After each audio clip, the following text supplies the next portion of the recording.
Hi there, thanks for joining me today. We are going to be talking about my mad dash to finish my Easter dress. How this project got started is last year I decided to pull out one of my favorite patterning books, Gertie Sews Jiffy Dresses. I'll put it up here so you can see, and make myself the boatneck dress for Easter. I had also found a Martha Stewart bedsheet on eBay for about $8 plus $10 shipping. And I thought that it would be a fun way to recycle and practice making this dress without fabric that's too expensive. So I started putting everything together, and honestly, I just ran out of time. It was kind of stressful, quarantine was still just starting, and I just couldn't pull it off. So I tucked it all away, and then this year, 2021, I was going through my fabric stash and found the incomplete dress and decided, why not make it for Easter this year? Unfortunately, all of that happened about a week before Easter. So I was really rushing to pull this off. I am, however, pretty darn happy with the way it turned out. Now, I've said it before, I don't think I'm an expert sewist at all. I am a confident beginner. Considering it went pretty well. So I can't wait to show you the process of making my Easter dress. Come on, and let's get started. So this footage was when I actually just first unwrapped the fabric, and I was checking it out, trying to see what the contents was. I think that said 100% cotton. I'm not 100% sure, but I am 100% sure that Evie loved it. She got all wrapped up and snuggled in the fabric. Okay, so this is what I had after I pulled everything out of my fabric stash. A bodice, these sleeves. They fit pretty well, and I guess you just got tickets to the gun show. You're welcome. And then this long rectangular piece for the skirt. So we're at a pretty good start. First things first, iron everything. I wanted to make sure after being stuffed in a chest for about a year that these wrinkles weren't going to hinder our process at all. So I pressed everything flat and then called my best friend and chatted to her while I pinned in my sleeves. You know, I've heard a lot of people say that putting sleeves in is one of the hardest parts about sewing, but honestly, I haven't had much trouble with it so far. Now that I've said it though, that is probably pretty foreboding for the future, so pray for me. Once we got the sleeves all pinned in there, it was time to sew them.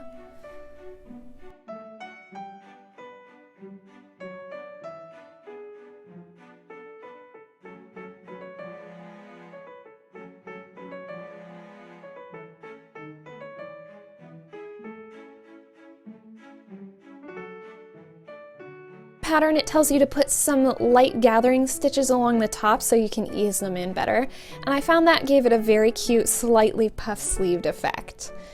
Now, I just used a straight running stitch for everything, and in Gertie's book, she does mention using whatever seam finishing method that you find is best.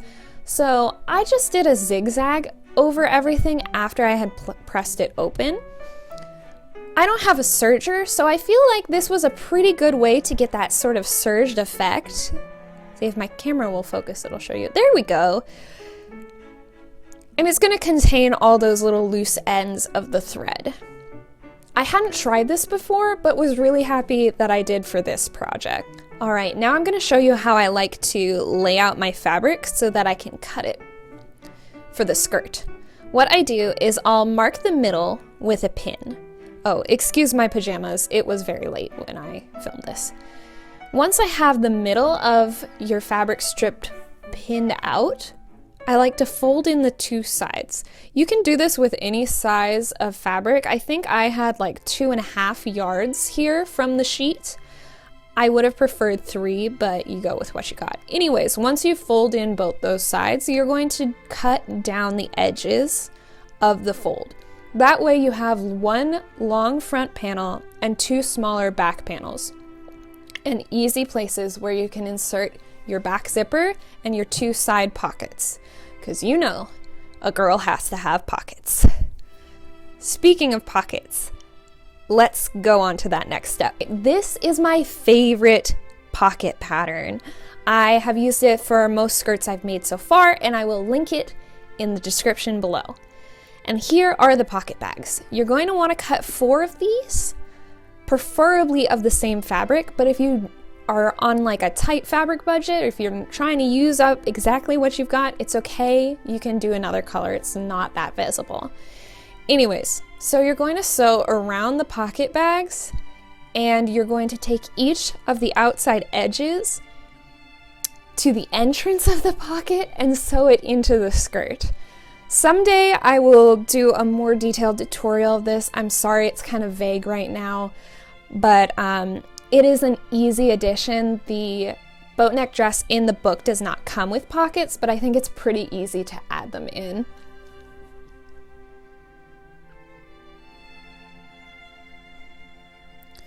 So then you get your pockets done, and you're going to want to press everything flat and beautiful, just to make sure you have the most room for all your pocket snacks.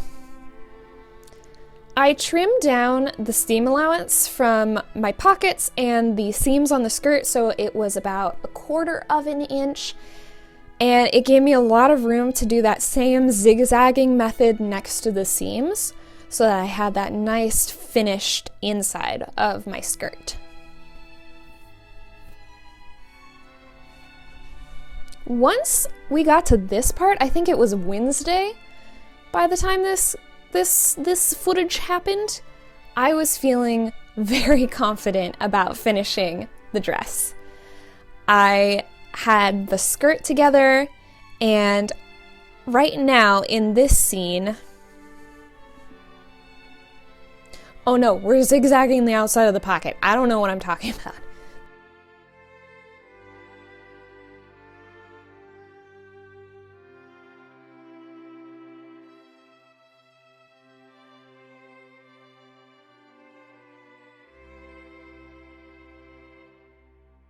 Now we're doing what I thought I was talking about.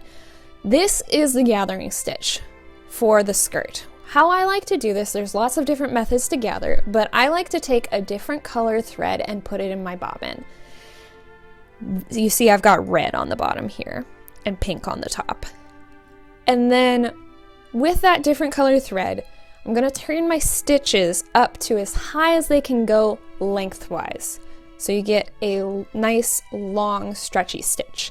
With those longer stitches, you're going to sew all the way across the top of your skirt, and then you're going to turn around and sew back towards the side that you began on. This is going to give you 2 rows of large stitches. Once you're done with that, you can take the bobbin thread, which you'll know easily because it's a different color, and slowly pull the fabric along so that it gathers.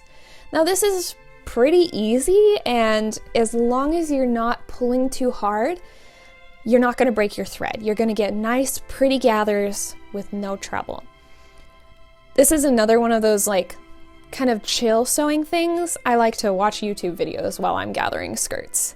Okay, now we have our frilly gathered skirt, and we're just going to pin it into the bodice. This is the exciting part. This is when everything starts to actually look like a dress. And these moments when a project is starting to come together just make me so happy. Like, that's when you get that payoff of like, okay, I'm making something. Does anybody else have that feeling? If you do, I'd love to hear about it. Anyways, so you're going to take your bodice, and I like to just do sort of a straight pin so that I can easily pull them out as I go. And if you need to adjust the gathers as you're pinning, I'll just leave those threads untied at the end so I can wiggle things around.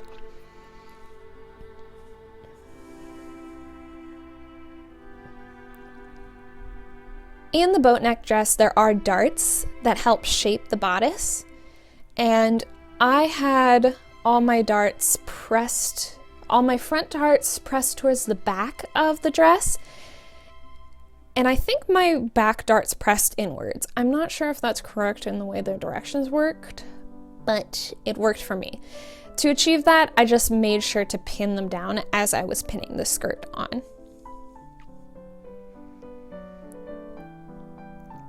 And when you're close to done, it's always nice to sort of zhuzh out those ruffles. Make sure they're just sitting the way that you like. I used to do all of my gathering by hand and it came out with really uneven ruffles, so I'm very glad that I found this method. Once everything's pinned, you just tie those gathering strings in a knot and you're good to sew. This is the dress all sewn together, except for the back. We need to pop a zipper on there. But first things first, gonna trim that seam allowance on the skirt. I can't completely remember, but I think I also did a zigzag stitch over the top of this after I trimmed the seam allowance down. Oh, maybe I didn't. Nope, I didn't, but you could. So I found this zipper in my stash and it was cut in half. So I just sewed over the edge of it to make sort of a little zipper stop and pinned it in. I did not do my best work with this zipper and you'll see why later.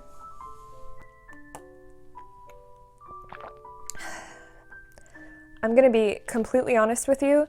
This is the third time that I've filmed this little update just sitting right here because I'm a dummy dum-dum who forgot to turn on her camera the first time and her voice recording the second time. So we're off to a great start.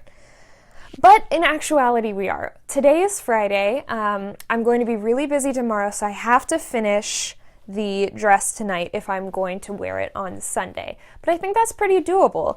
Like, I tried it on after getting the zipper in, and it really does look like a dress so far. And when I wore it, I just felt so pretty and floofy and excited. So I think we're gonna do it, guys. I think we're gonna be okay.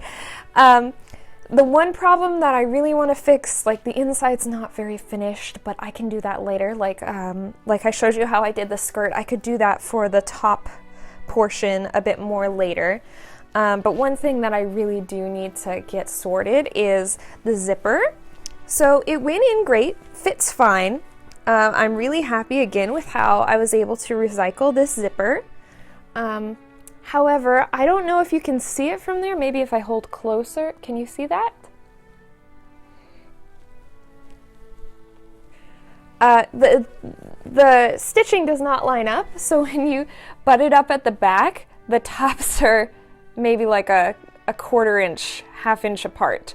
And I mean, it still closes, but it just doesn't look very pretty. And I know I can do better, so I think because there's just like extra bulk of fabric down at the bottom on this side that's lower, I'm just going to seam rip out this half of the zipper and resew it, and I think we'll be all good to go. Yeah, I'm really excited, so I'm going to get started. I'll show you how it turns out when I'm all done. All right, and it looks like our dress is done, but is any ensemble complete without a cute hair accessory? I think not. I decided to do a very cute little hair clip made out of fake flowers that I could put in my hair. This is really easy. I just got these combs from Amazon, I think. You could probably get them from like a Sally's Beauty Supply or maybe even like your local drugstore, but I was in a bit of a pinch, so I ordered from Amazon. And I just took some fake flowers I also got off Amazon, snipped off the stems, picked the ones that I liked best, and slowly hot glued them onto my comb. This was super, super easy. I think anyone could do it without much trouble at all. And it makes a really cute hair accessory, kind of like maybe something you'd wear for a wedding without having to be too flashy. I'm really happy with how it turned out. So let's take a look at the reveal.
Thank you guys so much for watching this video about how I made my Easter dress. I love the boat neck dress pattern, and I would love to see if you've made it as well, if you have any other designs by Gretchen Hirsch that you just love by Gertie.